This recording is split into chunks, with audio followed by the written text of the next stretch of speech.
Welcome to అమ్మకుట్టి vlogs. అందరు ఎలా ఉన్నారు? బాగున్నారా? నేను కూడా బాగానే ఉన్నా. ఇక్కడ మా స్మైలమ్మనేమో ఫైనల్ ఎగ్జామ్స్ స్టార్ట్ అయినాయి అని చెప్పేసి పొద్దున్న లేచి అయితే చదువుకుంటుంది. మా మిల్కమ్మని లేపుతుంటే తను లేవట్లేదు.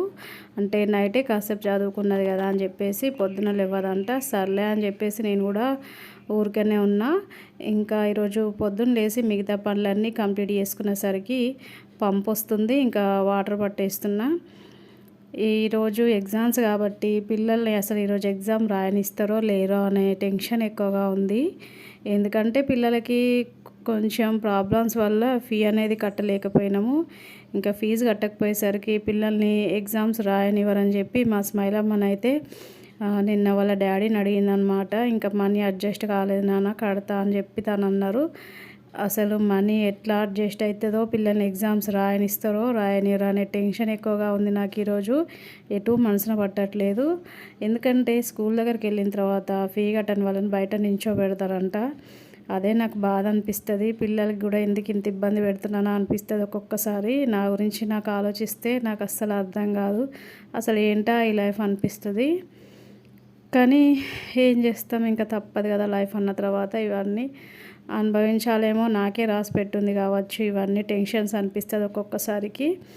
ఇంకా పనులన్నీ కంప్లీట్ చేసుకునేసరికి కొంచెం లేట్ అయిపోయింది. టిఫిన్ చేసేంత టైం లేదు కాబట్టి ఇంకా మా గల్లీ సైడ్ రోజు ఒక ఆమె టిఫిన్ తీసుకొస్తుంది అనమాట. ఎప్పుడైనా నాకు ఫీవర్ వచ్చినా సరే, ఎప్పుడైనా ఊరు వెళ్ళి వచ్చినప్పుడు, పొద్దున స్కూల్కి పిల్లలకి టిఫిన్ చేసేంత టైం లేనప్పుడు మాత్రం ఈమె దగ్గర నేనైతే టిఫిన్ తీసుకుంటానండి. ఎక్కువ శాతం అయితే తీసుకోను. చాలా తక్కువ ఉన్న టైంలో తప్పదు అనుకున్నప్పుడు తీసుకుంటా. ఈరోజు టిఫిన్లోకి వచ్చేసి ఇడ్లీ వడ తీసుకున్నా. ఇంకా మా స్మైలమ్మనేమో చదువుకున్నాక ఫ్రెష్ అప్ అయిపోయి మా మిల్కమ్మ దగ్గర నించొని లేపితే తను కూడా లేచి తను కూడా ఫ్రెష్ అప్ అయిపోయింది. ఇంకా ఫ్రెష్ అప్ అయిపోయిన తర్వాత టిఫిన్ పెడితే టిఫిన్ తింటుంది.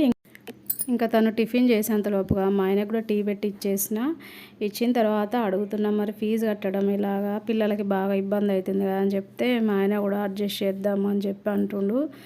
అసలు ఏదైనా సరే అండి, పాపం మా ఆయన ఒక్కడిపైనే ముగ్గురము డిపెండ్ అయి ఉంటాం కాబట్టి పాపం ప్రతి విషయంలో, మనీ విషయంలో తనని బాగా ఇబ్బంది పెట్టాల్సి వస్తుంది. కానీ ఏం చేయాలండి, నేనైతే తనకి ఏం హెల్ప్ చేయలేను, అలా అని అడగకుండా ఉండలేను. అట్లా ఉంది నా పరిస్థితి. నా వల్లనైతే మా ఆయన పాపం చాలా బాధపడతాడు అనుకుంటా. కానీ ఏం చేయాలి, సపోర్ట్ ఎవరిది లేకపోతే లైఫ్ ఇలానే ఉంటుంది. ఇంకా పిల్లలైతే రెడీ అయిపోయి అయితే స్కూల్కి వెళ్ళిపోతారు. ఇంకా వెళ్ళిన తర్వాత అసలు ఎగ్జామ్ రాయనిస్తారో రాయనివ్వరో వచ్చిన తర్వాత చెప్తారు. ఇంకా నేనైతే మిగతా పనులు కంప్లీట్ చేసుకున్న తర్వాత వంట చేద్దాం అనుకుంటే ఇంట్లో కొంచెం సామాన్లు లేవన్నమాట. తీసుకొచ్చుకుందామని నేనే షాప్కి వెళ్ళి సామాన్లు అయితే తెచ్చుకున్నా.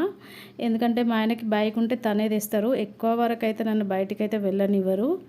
ఇంకా బైక్ లేదు కాబట్టి ప్రతిదానికి తనని ఎందుకు టెన్షన్ పెట్టాలి, ఇంటి దగ్గర కదా షాప్ అని చెప్పేసి నేనైతే వెళ్ళి కావాల్సినవి కొన్ని సామాన్లు అయితే తెచ్చేసుకున్నా.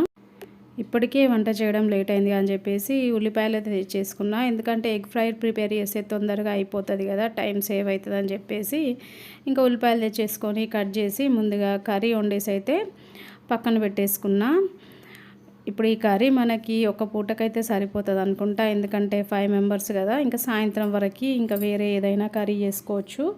ఇప్పటికీ పిల్లలు వచ్చే టైం అయిపోయింది, చాలా లేట్ అయిపోయింది. ఇంకా నేనైతే స్టవ్ పైన అన్నం పెట్టేసుకున్నా.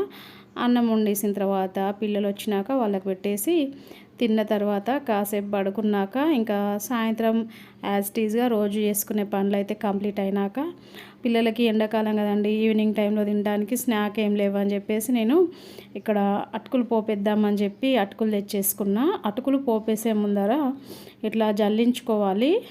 జల్లించుకుంటే మనకి అటుకులు చాలా బాగుంటాయి. లేకపోతే ఇలానే డైరెక్ట్గా పోపేసుకున్నాం అనుకోండి, మనం వేసిన సాల్ట్ అంతా అటుకుల్లో మిక్స్ కాకుండా ఇక్కడ మనకి ఎక్స్ట్రాగా పొడి వచ్చేస్తుంది కదా, దీంట్లో మిక్స్ అయిపోయి లాస్ట్గా మనం అటుకులు తింటుంటే ఉప్పుగా వచ్చేస్తుంది.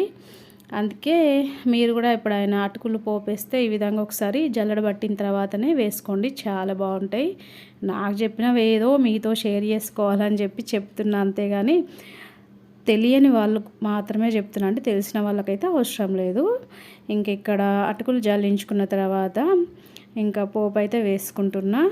పోపులోకి వచ్చి కొన్ని పుట్నాలు, పల్లీలు, ఆవాలు, జీలకర్ర, పచ్చిమిర్చి, ఉల్లిపాయ, కారం, ఉప్పు, కొంచెం ఇంగువ వేసేసుకొని కరివేపాకు వేసుకున్న తర్వాత కాసేపు ఫ్రై చేసుకున్న తర్వాత ఇప్పుడు ఇందులోకి మనము జల్లించి పెట్టుకున్న అటుకులను వేసుకోవాలి. అటుకులు ముందుగా వేసుకునేటప్పుడు మనము సాల్ట్ ఉందా లేదో చెక్ చేసుకోవాలి.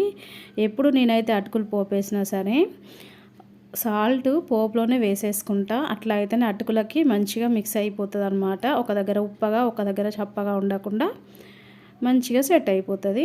ఇట్లా అటుకులు వేసినాక ఒక 5 నిమిషాల పాటు కలుపుకుంటూ ఫ్రై చేసేసుకుంటే మనకు అటుకులు తినేటప్పుడు క్రంచీగా చాలా బాగుంటాయి. అలాగే టేస్ట్ కూడా చాలా బాగుంటుంది. ఇప్పుడు ఈ అటుకులని పూర్తిగా చల్లారేంత వరకు ఫ్యాన్ కింద పెట్టేసుకొని చల్లారిపోయిన తర్వాత ఒక డబ్బాలో వేసి పెట్టేసుకున్నాం అనుకోండి, ఒక 3-4 డేస్ వరకు అయితే అటుకులు స్నాక్కి పనిచేస్తాయి అన్నమాట. 3-4 డేస్ అని ఎందుకు అంటున్నా అంటే ఇంకా ఎండాకాలం కాబట్టి పిల్లలు స్నాక్ తీసుకెళ్ళేటప్పుడు వాళ్ళతో పాటు వాళ్ళ ఫ్రెండ్స్కి కూడా తీసుకెళ్తారు. అందుకని చెప్పి మరీ ఎక్కువగా కూడా వేయలేదు కదా, నేను కొంచెమే వేసిన కాబట్టి 3-4 డేస్కి మించి రాదు. ఒకసారి టేస్ట్ ఎలా ఉంది చెక్ చేద్దామని అటుకులు అయితే టేస్ట్ చూసేసిన అన్నీ పర్ఫెక్ట్గా సరిపోయినాయి, చాలా బాగున్నాయి. మరి ఇదండి ఈరోజుటి వ్లాగు. మీకు నచ్చిందా? నచ్చితే వీడియోకి లైక్ చేయండి, మీ ఫ్రెండ్స్కి రిలేటివ్స్కి వీడియోని షేర్ చేయండి, మన అమ్మకుట్టి ఛానల్ని సబ్స్క్రైబ్ చేయండి, నాకు సపోర్ట్ చేయండి. ఓకేనా? బాయ్ ఫ్రెండ్స్, నెక్స్ట్ వీడియోతో మళ్ళీ కలుద్దాం.